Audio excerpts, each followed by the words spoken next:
एक मित्र ने लिखा है, ना कुछ के विचार के प्रयास से हमें लगता है हम ठहर जाएंगे। जैसे कि यदि कोई कहीं न जाओ कहे तो हम एक कदम भी उठाएंगे तो कहीं की श्रेणी में हो जाएगा। इसलिए कहीं न जाना माने ठहर जाना। इसी तरह ये भी लगता है हमें ठहरा देगा, कृपया कुछ कहें।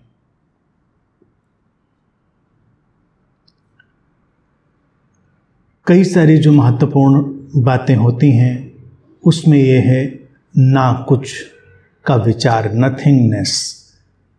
अब अगर हम पहले इसको एक अवधारणा की तरह, कंसेप्ट की तरह समझना चाहें तो ना होना क्या है इसको हम समझेंगे और ना कुछ, नथिंग जो है उसके विचार में प्रवेश करेंगे। ये प्रक्रिया ही व्यक्ति को गहरे से गहरे ध्यान में ले जाती है। अब अगर जैसा कि प्रश्न में कहा बहुत सुंदर ढंग से कि अगर कोई कहे कि कहीं ना जाओ तो हम क्या करेंगे? हम तो कोई कदम भी नहीं उठाएंगे। यानी अगर एक कदम भी उठाया कहीं ना जाने के लिए तो वो जाना ही हो गया। तो वस्तुतः ये है ठहरना, स्टिलनेस। जैसे अक्सर ध्यान के सुझावों में कहा जाता है कि अपने भीतर जाओ, तो वो जाना नहीं होता, वो बल्कि बाहर जाने को बंद कर देना होता है। अब आप बाहर जाने की जो दौड़ थी उसको बंद कर देते हैं, आप भीतर चले जाते हैं। भीतर चले जाने का मतलब होता है ठहर जाना।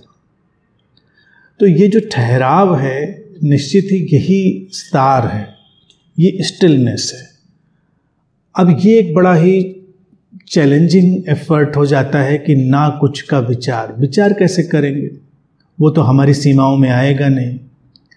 अगर वो ना कुछ है और हम विचार करेंगे तो हम उसको कुछ ना कुछ तो बना ही देंगे। इसका भी तात्पर्य यही होता है कि ये एक पहेली है। जब आप उस नथिंगनेस को सोचने की, समझने की, महसूस करने की कोशिश करेंगे तो आप निरंतर एक खालीपन की तरफ बढ़ेंगे, एक एम्प्टीनेस की तरफ बढ़ेंगे और निरंतर एक ठहराव की स्थिति की तरफ बढ़ेंगे, यानी कि स्टिलनेस की। ये जो ठहराव और खालीपन है, मूल रूप से देखा जाए यही हमारी गहनतम आध्यात्मिक स्थिति है, क्योंकि यहीं से फिर सब निकलेगा। उस परिपूर्ण ठहराव और परिपूर्ण खालीपन की जो हमारी अवस्था होगी, वहीं से फिर सारा सृजन निकलेगा, वहीं से सारी जीवन की धारा निकलेगी। तो उस दृष्टि से ये बहुत ही सुंदर बात है कि हम नथिंग की तरफ मुड़ जाएं। महत्वपूर्ण इसलिए भी है क्योंकि समाज में व्यक्ति की जैसी ट्रेनिंग होती है वो हमेशा कुछ न कुछ की तरफ भाग रहा होता है। समथिंग, कुछ होना चाहिए। अब अगर कोई व्यक्ति, देखो क्या है, कितनी रोचक सी बात है, बैठा है चुपचाप शांत, तो उसकी ट्रेनिंग है और उसका फिर ट्रेनिंग के हिसाब से उसका मन भी यही कहने लगता है कुछ तो करो, खाली बैठे कुछ करे। तो आदमी कुछ भी करने लगेगा। कहीं मोबाइल सर्फ कर रहा है, इंटरनेट देख रहा है, कहीं बात कर रहा है, कहीं टीवी स्क्रॉल कर रहा है, कुछ भी कर रहा है। वो अखबार के पन्ने पलटेगा, किताबों के पन्ने पलटेगा, दीवालों पे अपने कुछ भी गिनने लग जाएगा। ये आदत जो है ना, उसी ने व्यक्ति के अंतर्मन को परेशान कर रखा है। जब कुछ करने को नहीं है तो हम खाली क्यों नहीं हो सकते, हम ठहर क्यों नहीं सकते?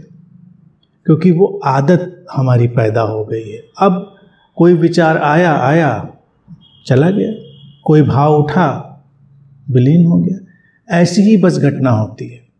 लेकिन हम खाली हो सकते हैं क्योंकि खालीपन हमारा स्वभाव है, हमारे भीतर वो है। लेकिन हमारी आदत कुछ न कुछ हो जाने की, कुछ न कुछ कर लेने की, उसके कारण वो आच्छादित हो गया है, क्लाउडेड हो गया है, छुप गया है। और मूल स्वभाव वही है हमारा, ठहराव और खालीपन। और वो अत्यंत शक्तिशाली है। यही सबसे इसका जो महत्वपूर्ण हिस्सा है जो प्रश्न में उठाया है कि ठहराव है, लेकिन ठहराव से ही सारी गति निकलती है। अगर व्यक्ति के जीवन में ठहराव ना हो तो गति भी कहाँ निकलेगी। ये एक विरोधी लय है। एक पहिया भी जब घूमता है तो उसके बीच का बिंदु स्थिर होना पड़ता है। अगर वो बीच के बिंदु में स्थिरता नहीं है, ठहराव नहीं है, उसकी वो धुरी नहीं है वहाँ पर, ठीक पहिया कितनी दूर जाएगा, निकलकर गिर जाएगा। गति के लिए ठहराव चाहिए। अगर हमको जीवन में फुलफिलमेंट चाहिए तो उसके लिए हमारे भीतर एम्प्टीनेस का एक गहरा स्पेस होना, एक गहरा आयाम होना आवश्यक है। तो जब तक कोई भी सीकर, कोई खोजी इन दोनों बातों को अपने अंदर नहीं देख लेता, उसके जीवन में बिखराव बना रहता है और बिखराव के साथ निश्चित ही चिंताएं और परेशानियां भी बनी रहती हैं। सारी चिंताओं परेशानियों से मुक्त हो जाना है, उसका एक ही उपाय है, कुछ ना हो जाना, कुछ ना के विचार से भर जाना, पूरी तरह ठहर जाना, अपने खालीपन के आयाम में प्रवेश कर जाना।